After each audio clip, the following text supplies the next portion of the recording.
আজকের এই আলিম পরীক্ষার্থীদের বিদায় এবং দোয়া অনুষ্ঠানের পর্বে আমি প্রথমে বলবো, আসলে শিক্ষা প্রতিষ্ঠানের বিদায় শব্দ বলতে কিছু নেই। শিক্ষা প্রতিষ্ঠান হচ্ছে যারা এখান থেকে যাবে, এটাকে বলা হয় বিদ্যালয় পরিত্যাগ করা, অর্থাৎ মাদ্রাসা। আমাদের যেহেতু মাদ্রাসা পরিত্যাগ করা, তারা আলিম শেষ করে তারা ফাজলে যাবে। আমাদের এটা ফাজল নাই, তারা হয়তো ভারতীয় মাদ্রাসা যাবে, বিভিন্ন মাদ্রাসা যাবে, আমেলে যাবে, অনেকে আবার এমফিল করবে, পিএইচডি করবে, অথবা বাংলাদেশের সেরা সেরা পাবলিক ইউনিভার্সিটিতে তারা অধ্যয়ন করবে। আমি নিজেও ব্যক্তিগতভাবে তাদের এই সফলতা কামনা করি। পরিপ্রেক্ষিতে আমি বক্তব্য দীর্ঘায়িত করব না। আমি তোমাদের জন্য আল্লাহর নিকট দোয়া করি, তোমরা যাতে তোমাদের মেধা শ্রম দিয়ে ভালোভাবে আমাদের মধ্যে এসে উপস্থিত হয়েছেন আমাদের গুরুসুম উপজেলার শিক্ষা পরিবারের অভিভাবক, বিশিষ্ট শিক্ষাবিদ যারা মোহাম্মদ আব্দুল মান্নান স্যার আমাদের মাঝে এসে উপস্থিত হয়েছেন। আমি আমার অত্র মাদ্রাসার পক্ষ থেকে এবং গ্রামবাসীর পক্ষ থেকে স্যারকে অভিনন্দন জানাচ্ছি। এই প্রারম্ভে আমি যে কথাটা বলেছিলাম, তোমরা সুন্দরভাবে ভালোভাবে লেখাপড়া করে তোমাদের আগামী 26 তারিখ তোমাদের পরীক্ষার প্রস্তুতি নেবে। মাত্র আমাদের এক মাস সময় হাতে নেই, 26-27 দিন সময় হাতে আছে।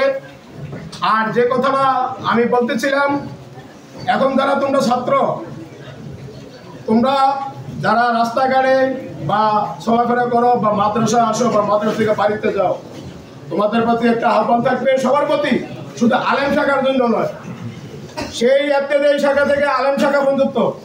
আমরা যারা শিক্ষকতার পেশায় আছি, যারা এই এলাকার মুরব্বী আছে, যারা বিভিন্ন পেশাগত দায়িত্বে আছে, আমার পার্শ্ববর্তী 2টা শিক্ষা প্রতিষ্ঠান আছে, তারা শিক্ষক মন্ডলী আছে, তাদেরকে যদি তোমরা সামনে দেখো, আমরা অনেকেই দেখি তোমরা সাইকেল নিয়ে দৌড়াও, একটু দাঁড়াও না, সালাম তো থাকতে দূরে একটু দাঁড়াও না।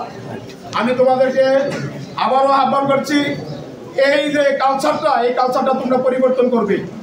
একজন মুরব্বী, একজন শিক্ষক, তোমার গার্ডিয়ান, অভিভাবক যদি সামনে তোমাদের পরে বা অবস্থান করে, তাদেরকে তোমরা যথেষ্ট পরিমাণে ইজ্জত করবা, সম্মান করবা।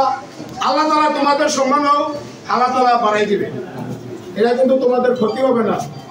তো এই পর্যায়ে আমি সর্বশেষ যে কথাটা, আমরা গত একটা বছর আমাদের প্রাকৃতিক দুর্যোগ, বিভিন্ন কারণে আমাদের লেখাপড়া একটু বিঘ্ন ঘটেছে। আমাদের প্রিন্সিপাল মহোদয়ের উনি সার্বক্ষণিক দায়িত্বে আমাদের সাথে নিয়ে যে পুরা স্টাফ নিয়ে বারবার উনি মিটিং করেছেন, কীভাবে শিক্ষার মান উন্নয়ন করা যায়। আমরাও হুজুরকে বিভিন্ন উপদেশ দিয়েছি। আমরা দাখিল পরীক্ষা 1.5 মাস আমাদের পরীক্ষা চলছে। বাংলাদেশে কিন্তু প্রত্যেক মাদ্রাসা 4 ঘন্টা 5 ঘন্টা হয়েছে, কিন্তু আমরা শিক্ষক সংকট, পরীক্ষা ডিউটি থেকে দেওয়ার পরও আমরা 8 ঘন্টা বহাল রেখেছি তোমাদের লেখাপড়ার মান উন্নয়নের জন্য।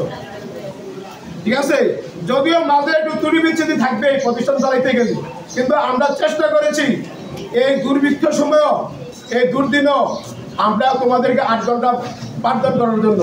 তো আমি আশা করি ভবিষ্যতে তোমরা সকলে স্বতঃস্ফূর্তভাবে মাদ্রাসা রেগুলার উপস্থিতি থাকবে।